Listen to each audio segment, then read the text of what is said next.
Assalamualaikum warahmatullahi wabarakatuh. Alhamdulillah, alhamdulillahilladzi arsala rasulahu bil huda wa dinil haq liyudhhirahu 'alad dini kullih wa kafa billahi syahida. Asyhadu an la ilaha illallah wahdahu la syarika lah wa asyhadu anna Muhammadan 'abduhu wa rasuluh la nabiyya wa la rasula ba'dah. Allahumma salli wa sallim wa barik ala sayyidina Muhammad wa ala alihi wa ashabihi wa man tabi'ahum bi ihsan ila yaumiddin, amma ba'd. Alhamdulillah, puji serta syukur kita panjatkan atas kehadirat Allah Subhanahu wa taala yang telah memberikan kita begitu banyak kenikmatan, baik berupa nikmat kesehatan, nikmat kesempatan, dan terlebihnya lagi nikmat iman dan Islam. Salawat beriring salam semoga selalu tercurahkan kepada junjungan kita, suri tauladan kita, baginda Nabi besar Nabi Muhammad sallallahu alaihi wasallam. Nabi yang membawa umatnya dari alam kegelapan menuju alam yang terang benderang, yang disinari dengan pancaran iman dan Islam. Izin perkenalkan, nama saya Hendrik M. dari program studi Ilmu Al-Quran dan Tafsir semester 3. Di sini saya akan menjelaskan tentang tujuan daripada tafsir maqasid syariah serta keterkaitannya dengan maqasid syariah dalam rangka memenuhi tugas mata kuliah tafsir maqsidi dari dosen pengampu Al-Muqaddam Al-Ustadz Mukhris Sidki. Baik, langsung saja kita masuk pada pembahasannya. Sebelumnya, kita harus mengetahui apa pengertian daripada tafsir atau definisi daripada tafsir maqsidi. Tafsir maqsidi ialah salah satu metode penafsiran yang melalui pendekatan dalam menafsirkan Al-Quran yang berfokus pada pemahaman, tujuan atau maksud yang terkandung dalam ayat-ayat Al-Quran. Nah, tujuan utama daripada tafsir maqsidi adalah untuk menggali nilai-nilai universal dan prinsip-prinsip dasar yang ingin disampaikan Allah Subhanahu wa taala dalam wahyunya, serta menghubungkannya dengan konteks sosial, budaya, dan kebutuhan umat manusia pada setiap zaman. Nah, beberapa tujuan daripada tafsir maqsidi diantaranya ialah yang pertama, menemukan tujuan utama dalam Al-Quran. Nah, tafsir maqsidi berusaha memahami pesan inti dan tujuan daripada setiap wahyu yang diturunkan dari Al-Quran, yakni untuk membimbing umat manusia menuju kebahagiaan dunia dan akhirat. Karena pada dasarnya setiap wahyu yang Allah turunkan itu pasti memiliki bukan hanya makna, tapi juga maksud dan tujuan daripada ayat tersebut. Nah, tujuan yang kedua ialah penerapan prinsip keadilan. Tafsir maqsidi juga menekankan pada penerapan prinsip-prinsip keadilan, kesetaraan dan kemanusiaan yang terkandung dalam ayat-ayat Al-Quran, sehingga bisa memberikan solusi terhadap masalah-masalah sosial dan moral yang dihadapi manusia pada setiap zamannya. Nah, di dalam Al-Quran ada beberapa ayat atau beberapa surat yang berbicara tentang konsep keadilan, kesetaraan, dan kemanusiaan, yang itu bukan hanya bisa ditafsirkan melalui penafsiran-penafsiran pada umumnya, tapi juga tafsir maqsidi hadir untuk memahami maksud dan tujuan daripada ayat tersebut, sehingga dengan adanya tafsir maqsidi maka akan dapat menghasilkan tafsir-tafsiran yang sesuai dengan konteks manusia pada zaman sekarang, seperti keadilan, kesetaraan, dan lain sebagainya. Nah, itu tujuan yang kedua. Kemudian tujuan yang ketiga ialah penyelarasan dengan kebutuhan kontemporer. Nah, tafsir maqsidi ini berusaha menghubungkan wahyu dengan realitas kehidupan di zaman sekarang. Dengan demikian, ajaran-ajaran Al-Quran yang diterapkan secara relevan dalam konteks modern, baik dalam bidang sosial, politik, ekonomi, dan lainnya. Jadi, tafsir maqsidi datang untuk memberikan jawaban terhadap problem-problem yang terjadi di zaman sekarang, yang saat itu belum terjadi di zaman Nabi SAW, seperti dalam konteks sosial atau politik atau ekonomi dan lain sebagainya. Nah, tafsir maqsidi datang untuk menjelaskan tentang maksud daripada ayat tujuan. Ayat tujuan, ayat yang Allah turunkan itu pasti memiliki tujuan. Nah, tafsir maksidi datang untuk memberikan maksud daripada ayat tersebut. Jadi bukan hanya ditafsirkan melalui tafsir-tafsir pada umumnya yang kita kenal, tapi tafsir maksidi juga datang untuk memberikan tujuan di balik ayat tersebut. Nah, itu. Kemudian yang keempat, meningkatkan pemahaman konteks sosial. Meningkatkan pemahaman kontekstual. Tafsir maksidi mencoba memahami Al-Quran bukan hanya secara tekstual, tapi juga dengan mempertimbangkan kondisi sosial dan budaya pada saat wahyu itu diturunkan. Nah, hal ini memungkinkan penafsiran yang lebih holistik dan mendalam. Jadi, tafsir maksidi datang bukan hanya menafsirkan teks secara tekstual, tetapi juga tafsir ini datang menafsirkan ayat Al-Quran secara kontekstual. Ya, artinya ada makna atau tujuan di balik ayat tersebut yang berdasarkan itu sesuai budaya atau adat di suatu tempat. Maka tafsir maksidi datang untuk menjelaskan terkait dengan ayat tersebut yang berhubungan dengan sosial atau budaya pada suatu tempat. Nah, itu tujuan yang keempat. Nah, tujuan yang kelima ialah menggali nilai-nilai etika dan moral dengan mengedepankan tujuan maqasid ya atau wahyu. Tafsir maksidi ini mengarah pada pencarian nilai-nilai etika dan moral yang mendalam yang menjadi pedoman hidup bagi manusia. Jadi, ini adalah 5 tujuan daripada tafsir maksidi syariah. Yang pertama, menemukan tujuan utama Al-Quran. Kedua, penerapan prinsip keadilan. Yang ketiga, penyelarasan dengan kehidupan kontemporer atau di zaman sekarang. Nah, yang keempat, meningkatkan pemahaman kontekstual, bukan hanya tekstual tapi juga tafsir maksidi datang untuk bagaimana kemudian meningkatkan pemahaman kontekstual terhadap ayat tersebut. Nah, yang terakhir, yang kelima, menggali nilai etika dan moral yang ada pada ayat tersebut atau di balik ayat tersebut. Nah, kemudian apa keterkaitan antara tafsir maksidi dengan maqasid syariah?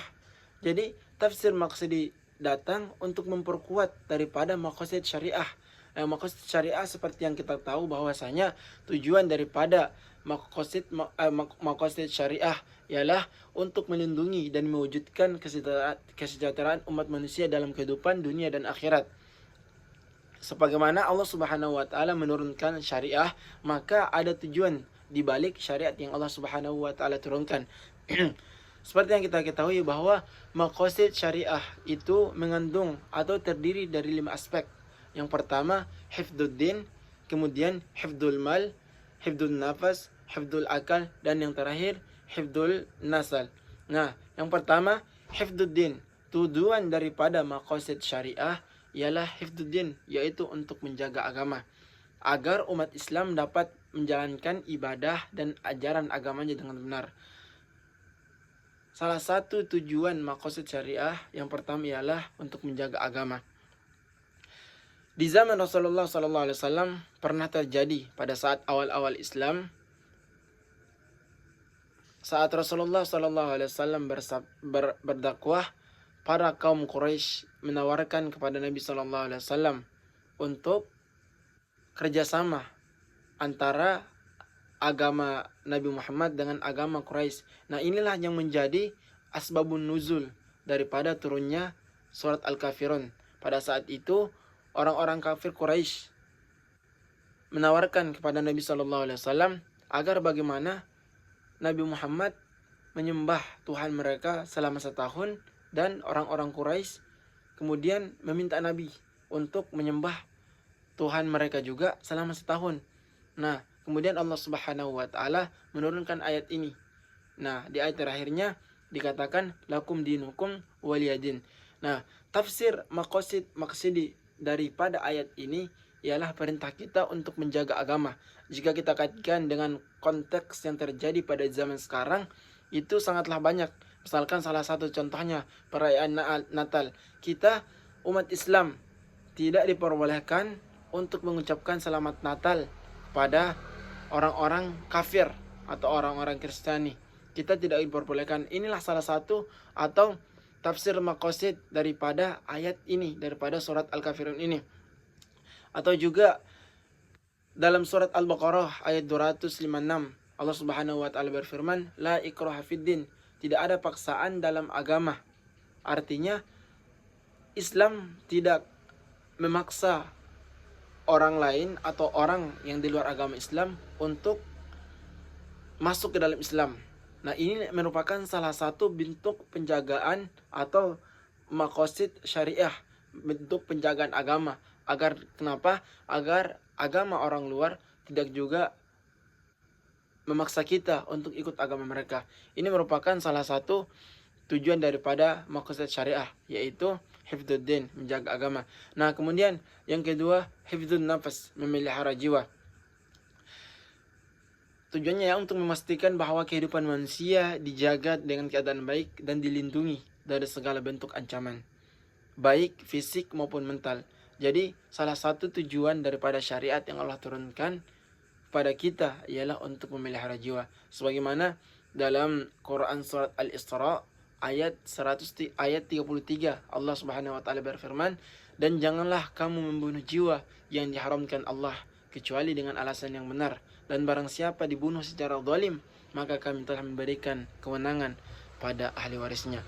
Nah, maqasid dari syariah, maqasid syariah, tafsir maqsidi datang untuk menguatkan daripada ayat-ayat ini bahwasanya kita dilarang untuk membunuh jiwa yang tidak bersalah atau jiwa yang tidak sepatutnya kita bunuh.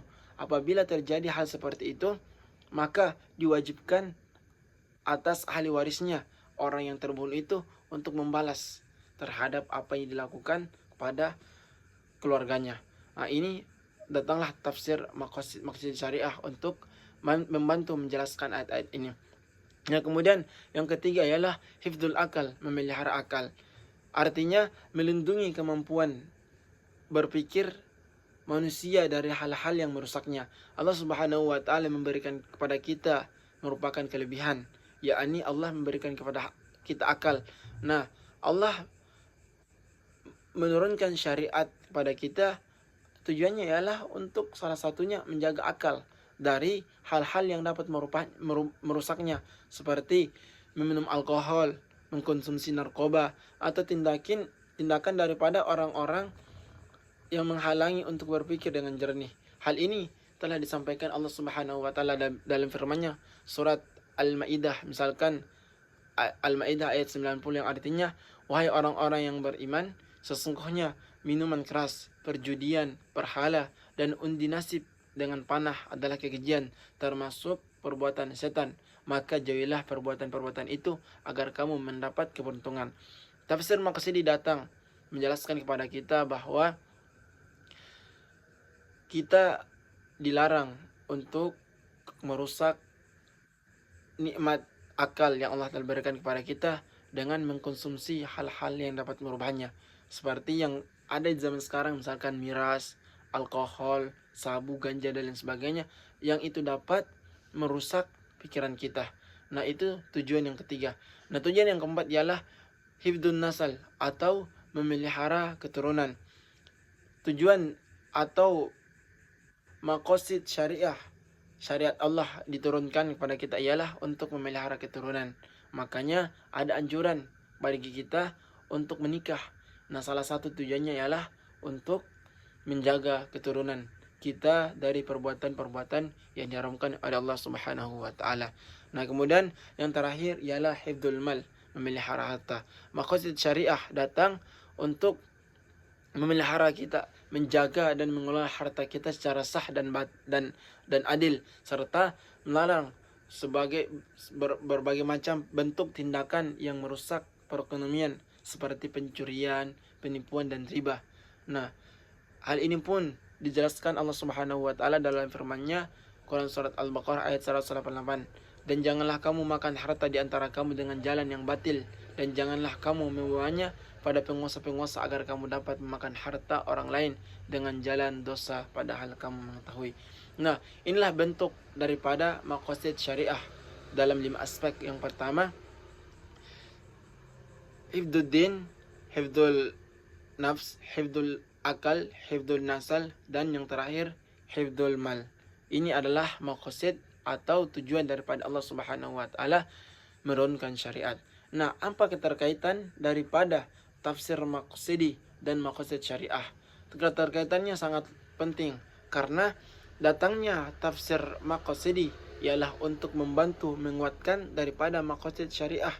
Syariat-syariat yang Allah turunkan pada kita itu diperkuat dengan adanya tafsir maqasid karena ayat atau kejadian-kejadian yang terjadi di zaman sekarang itu belum tentu terjadi di zaman Nabi Shallallahu Alaihi Wasallam, dan bisa jadi kejadian itu berbeda apa yang dialami di zaman sahabat dan para tabi'in atau Rasulullah Shallallahu Alaihi Wasallam, bahkan itu belum tentu sama atau dengan yang kita alami sekarang. Begitupun sebaliknya, maka datanglah tafsir maqsidi untuk mempertegas, untuk menjelaskan daripada apa yang terjadi di zaman kita atau di zaman sekarang, yang bentuknya yang tidak pernah terjadi di zaman Rasulullah SAW. Inilah tujuan dan keterkaitan antara tafsir maqsidi dan maqasid syariah. Demikianlah yang dapat saya sampaikan. Lebih dan kurangnya saya mohon maaf. Akhirul kalam. Assalamualaikum warahmatullahi wabarakatuh.